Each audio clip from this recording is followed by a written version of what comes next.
नमस्कार मंडळी. गेल्या काही दिवसात कलाकारांच्या लगीनघाईला सुरुवात झालेली आहे. काहीच दिवसापूर्वी निखिल राज शिर्के यांचे लग्न झाले. त्याच्या पाठोपाठ आता त्याची खास मैत्रीण म्हणजेच अभिनेत्री रेश्मा शिंदे देखील लवकरच बोहल्यावर चढणार आहे. नुकतंच रेश्माचं केळवण साजरं करण्यात आलं आहे. रंग माझा वेगळा या मालिकेत रेश्माने मुख्य पात्र साकारलं होतं.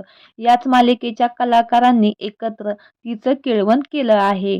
रेश्माने महाराष्ट्राची सुपरस्टार मधून मराठी सृष्टीत पहिलं पाऊल टाकलं.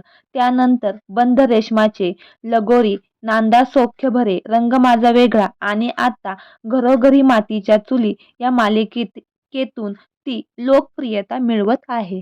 रेश्माच्या लग्नाची बातमी ऐकून सगळेच चाहते चक्क झाले आहेत.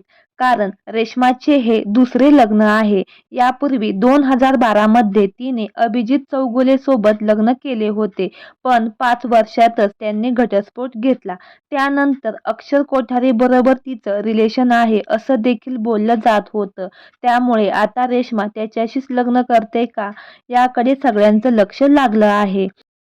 अक्षर कोठारीचं देखील पहिलं लग्न मानसी नाईक बरोबर झालं होतं. अवघ्या 6 महिन्यात ते वेगळे झाले. सध्या तो सिंगल आहे. त्यामुळे अक्षर आणि रेश्माचं दोघंच लग्नबंधनात अडकणार का असं प्रेक्षकांना वाटत आहे. पण होणाऱ्या नवऱ्याचे नाव रेश्माने गुलदस्त्यातच ठेवलं आहे. पण तो अक्षर मुळीच नाही असं देखील ती बोलली. वेळ आली की ती होणाऱ्या नवऱ्याचे फोटो लवकरच शेअर करणार आहे. खरं तर रेश्माने आपल्या वैयक्तिक आयुष्याबद्दल फार काही कोणाला ती सांगत नाही. कारण पहिल्या लग्नापासून तिला अपयश मिळाले. त्यामुळे यावेळी ती कुठलाही फोटो शेअर करणार नाही. ज्या दिवशी तिचा साखरपुडा होईल त्याच दिवशी ती फोटो शेअर करेल.